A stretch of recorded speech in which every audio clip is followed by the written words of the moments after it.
To the session, dear audience, it gives us immense joy to invite Dr.A.P.Jayaraman to take the seat on the dais. Sir, please. Namaste to one and all present here. Learning is not attained by chance. It must be sought for with order and diligence, says Abigail Adams.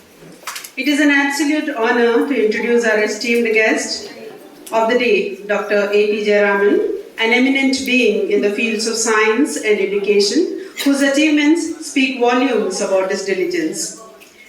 With a distinguished academic background, including a PhD in science, Dr. Jayaraman set off on his remarkable career as a nuclear scientist engineer at the prestigious Scientific Officers Training School of Baba Atomic Research Center at a very young age of 22. During his illustrious 4-decade career within the Department of Atomic Energy, Dr. Jayaraman made significant contributions, including his involvement in the historic Pokhran experiments.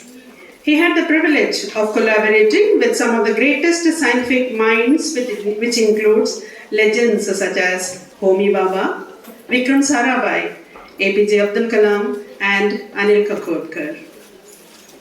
Following his retirement, Dr. Jayaraman ventured into the academic field, serving as a professor of environmental engineering at Griffith University in Singapore and as a dean academic at Sedanam Institute of Management Studies. Dr. Jayaraman currently chairs the National Center for Science Communicators and serves as the president of Academy of STEM, where he has pioneered creative science literature for children and introduced science stories at international storytelling conferences. Sir is also a trustee of the Indian Development Foundation, passionately engaging with teachers and students across the country. Dr. Jayaraman's influence extends globally, with his sought-after expertise in countries overseas. His efforts have earned him prestigious International Copernicus Award for Science Popularization from Holland and numerous national and state awards in science communication. With 20 science books, over 3,000 science articles, Dr. A.P. Jayaraman continues to inspire and educate, presently engrossed in the theory of knowledge and the next generation science standards. It is indeed a privilege to have you with us, sir, as we delve into the world of knowledge and innovation. So may I now request you to address the gathering. All beautiful minds here on Teachers' Day. I have come here as a teacher. And I was shocked by the definition which George Bernard Shaw has given to teachers. Those who know, they do it. Those who do not, they teach. That is what George Bernard Shaw said. But today's teachers, they know and they do. Knowing without doing and doing without knowing is anathema to the profession of teachers. My wife is a teacher. I have passed examinations 10th standard, 12th standard in my life. A BSc, a MSc, a PhD, Diploma in Engineering Management. I have been a learner all through. But I have learned with my daughter, making her pass the same examinations which I did with a greater difficulty. So I made her an engineer, an electrical engineer, and today I know I am 10 times less than my daughter in the knowledge content. One log cycle is the difference between one generation and the next. But my tragedy doesn't stop there. I have 2 grandsons. I have studied along with them. IBDP 12th 2 times. I passed with them. And I got good marks. I got good marks. I could put my first grandson in Imperial College London in electrical engineering. Second one, I asked him to go to liberal arts in Brown University because I have passed with them. Yesterday when I rang up both of them for a message that I have to talk to teachers, said be careful. Go to ChatGPT and also get your text approved by us. and I know the text will become one log cycle if it is going through my daughter, and 2 log cycles if it goes through my 2 grandsons. So 100 is the difference between me and my daughters, my next generation, 2 generations. But my difficulty is, I told you I am a teacher, but I am a very special teacher. I work for a university where my subject is not defined. When any professor is not coming that day, I have to go there. Today it will be management, tomorrow it will be chemical engineering, next day it will be media studies. And you will get only 1 hour preparation time because the professor calls last minute, I cannot come. And most of them are professors on duty. So that is the difficulty of being a teacher. So when I came here, the first thing what I did was I was shown the photograph of Dr. S. So immediately my mind went into what Dr. Radhakrishnan would have done. And I remember him only one word, one sentence. I am paraphrasing it. If teachers are not doing their duty, we will go down in history not as responsible citizens, but as lunatics. And we will not only go down in history as lunatics, and the verdict of history on civilization will be suicide in a state of unsound mind. If you do not want posterity to commit suicide in a state of unsound mind, the responsibility is yours. That is the moral responsibility which Dr. Radhakrishnan has put on us. Now the second thing after that was lighting the lamp. So when we were lighting the lamp, I was wondering what is happening before us. The whole world of science. I found oil in the lamp. That is stearic acid and oleic acid. In which we have put 5 wicks. Wicks are cellulose. They are made from cotton. C6H10O5. Now one is oil, a liquid, and wick is a solid. You have a solid liquid problem. Now you have a third problem. You have to light it. A vapor phase has to be transferred, for which the oil has to be taken up by the wick. I do not know whether wick will take up oil or not. But then if you remember your chemistry and chemical engineering of college days, you know there is something called absorption. Then if you go a little deeper, you will find there is absorption, adsorption and chemisorption. What is happening there, I have no idea. But with the help of a candle lit, where solid was converted into liquid and into the vapor phase simultaneously in the candle, that was transferred and we lit the lamp and photons came out of it. That reaction of lighting a lamp is enough for 10 PhDs to be produced if you delve deep into that. These are the possibilities available in the world of knowledge economy.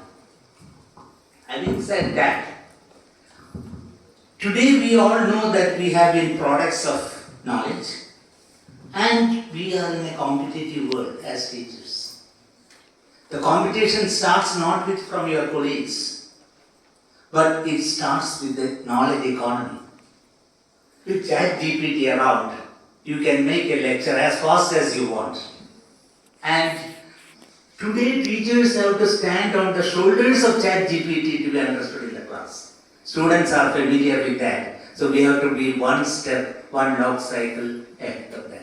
This is one of the main problems. So I told you a short while ago that I have been in the business of knowledge for a long time. Now the question is it worth spending all your life on this? Now that reminds me when the principal was speaking here this morning in Queen's English with chiseled expressions, I didn't know that one can be good at liberal arts to that extent and excellence in the classrooms. Classrooms are laboratories, they are crucibles in which chemicals are being put. And what transformation takes place? the change of product, the change of process. That's what we are. So in fact, I would look at every teacher as a scientist. Not in the Shavian sense, not in the Bernard sense of not knowing and doing, but doing and knowing and doing and doing. And that synergetic effect will take us far ahead of it. But today we are also called upon to have a mindset which is very different from what we were having in my school days or my teacher's mindset. I had a Dr. Homi Baba as my teacher. In fact, I was the student of the last batch of his class. And he used to distribute certificates, and his college is called training school. So 100 people will be selected all around the country. If you have studied chemistry, you will study everything other than chemistry. And you have to get 2000 marks in 10 months. And if you get less than 1500, you will be sent out. And you will be given a certificate that you should not be found anywhere near research laboratories. Now, either in or out. That is the problem which we are facing. So, I'm now just reminded about the musical performance here. Teachers say there is nothing as a noise-free class. There is nothing like a noise-free class. Converting that noise into voice, with a precision and an accuracy, the sound waves generated by them, you could see the accuracy and precision in which music was delivered to us. That is a sharp reminder to the scientists that how a biological system can produce a physical system with an accuracy and a precision and a reproducibility. That is the admiration of the scientific community. That's what was demonstrated over here. Then we found, those of you who have read Fowler's Modern English Language will remember, there is a big difference between ceremonial and ceremonious. But today we are witness to both a ceremonial and a ceremonious celebration of the Teachers' Day. That's very, very heartening to remember that. When it comes to success, the formula has changed. I was told and I believed and I was under a strong conviction that I should get 10 out of 10 in every examination. Those days are gone. I asked my grandson to analyze me as a teacher. He said, "You are a good teacher because you are not 10 out of 10. For a moment it is a paradoxical statement. You are not 10 out of 10 in a subject and that's why you are a good teacher. Then I asked him, what is this? You are 5 out of 5 in science and you are 5 out of 5 in communication. So in 2 verticals you have half the marks. Would you like to have full mark in one subject or half the mark in a subject? Now this needs introspection. Understanding every atom of the material. Raman is 100%, 10 out of 10. So C.V. Raman is the classical example of who has climbed the Everest, the highest elevations of science. Single-minded, highly focused, concentrated intellect. Yes, we need, but society needs very few Ramans. They need Jayaramans who do not know as much as Raman. And that is why I learned only half of Raman. Another half I can learn Krishna's and other people. Then I found that you look at Liz Meitner, like Raman. She knew everything about the uranium atom. She can split into 2 into barium and krypton and give 3 neutrons, and she is the fission lady. But today we do not need Liz Meitner. We need Marie Curie's. Why we need Marie Curie's? Because both physics and chemistry were handled and she was excellent 50-50 in both the subjects. So instead of developing high elevations in one field which is restricted to a certain number of people, we do need, though I'm not underestimating the greatness of Sir C.V. Raman, but we need Marie Curie's 50-50. But today we need not one vertical, we need more than 2 verticals. For example, you look at the sustainability lady, Berlin. She was able to absorb physics, chemistry and mathematics and medicine. And what she came out was none of those verticals were in sustainability. And the whole concept of definition of sustainability was given by her. She also brought us to the ethical problem, the moral problem which society is facing today. I do not know how many of you are familiar with the thought experiment which is proposed in higher schools. That is, if you imagine that there is a train going on a track and the track is splitting into two, a Y branch, exactly at the joint, the brake fails. You cannot stop the train, but you can turn it either to the left or to the right. That option is available to you. On the right side, the principal and the vice principal are walking, and on the left side, biology, physics and arts teacher are walking. What will you do? If you turn your steering to the left, 3 teachers gone. If you turn to the right, principal and vice principal gone. What will you do?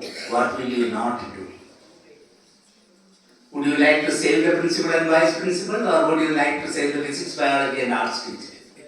You have no choice. Now, exactly at that joint, there is an overbridge on which a very fat man, say 110 kilogram in weight, is standing. And if you can push him down, the engine will stop. Will you push him or not? And if that person happens to be your father, will you do that? You will face ethical dilemmas of this. What I have done is a very magnified and fabricated story. But in life, you will find ethical dimensions of this. And there are teachers who have done ethical suicide. One of the recent cases 2 months ago is Professor Francisco. She is the dean, one of the most respected teachers. A professor under 40, on her name there are only 40 professors. So under the 40 professor list, she is one. And if you count 60 thought leaders of the world, she is one of the 60 thought leaders. She committed an ethical crime. She was doing an experiment in which she changed 10, 11, 14 into 10, 11, 12. A simple manipulation of data and numbers. And her salary was $1 million in 1 year at Harvard Business School. Probably one of the highest salaries paid to anyone in the educational field today.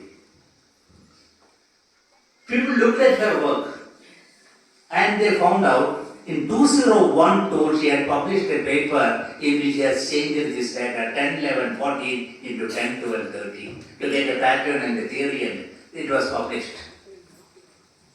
This was discussed and she was asked to leave the university, not to be found anywhere near Harvard Business School. That is the tragedy that can come if you are not ethically right in the profession. All the more so because today we have a large number of Mickey Mouse degrees. When I say Mickey Mouse degrees, doctorates are being sold at various prices. You can become a doctor in name and in paper by payment of a certain fees. When you stand before your student community and tell them, this is the work I have done and this is what you should do in future, are we ethically right?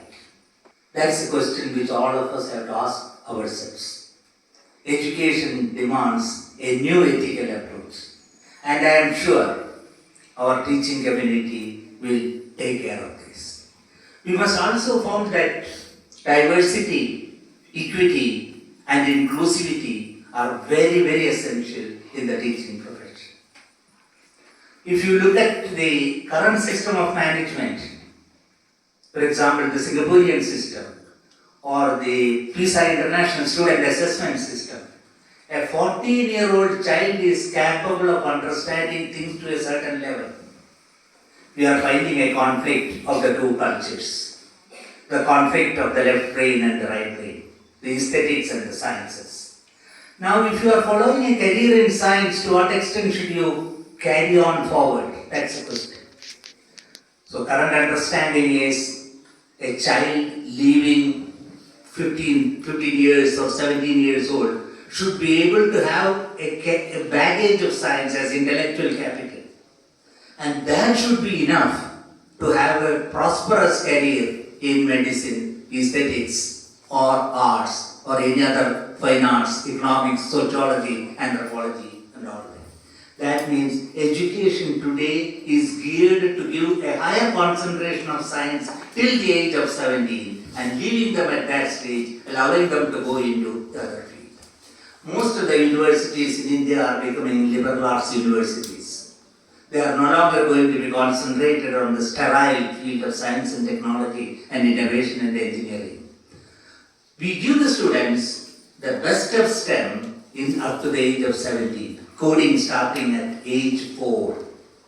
We need to accelerate our system. So the challenge before the teaching community today is very different from the challenges which I face or which my teachers faced. I just want to remind you that the opportunity is to be a citizen in the knowledge economy of tomorrow and to make your students future ready. It is necessary for you to give the package of knowledge in such a way that they acquire the irreducible minimum in the shortest possible time. That is an intellectual challenge, and I am sure and confident that you will be able to live up to the great expectations society is expecting from you. Thank you. Agri endeavors can make a lasting impact on our communities. Sri Varaha Lakshmi Nrsimha Swaminah Kripa Kataksha Siddhirastu.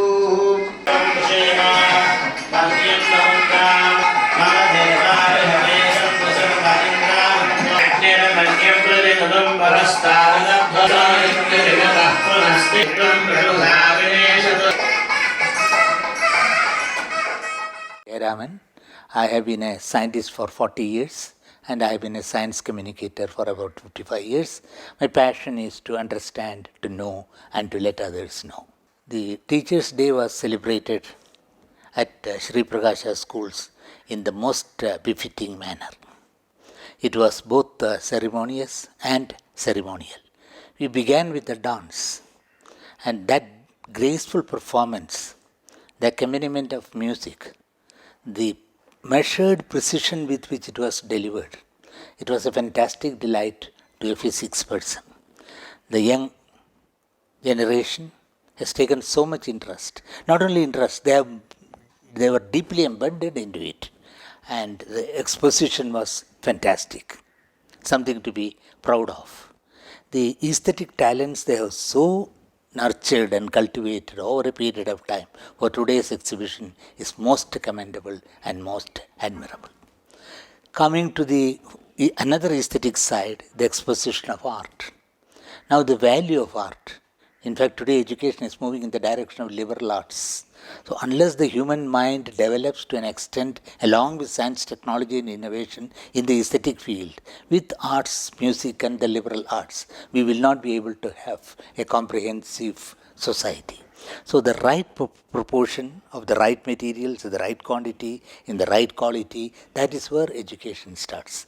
I am very happy to note that Sri Prakashites have this remarkable opportunity for them to enhance and enrich and empower themselves to become future-ready citizens for the knowledge economy.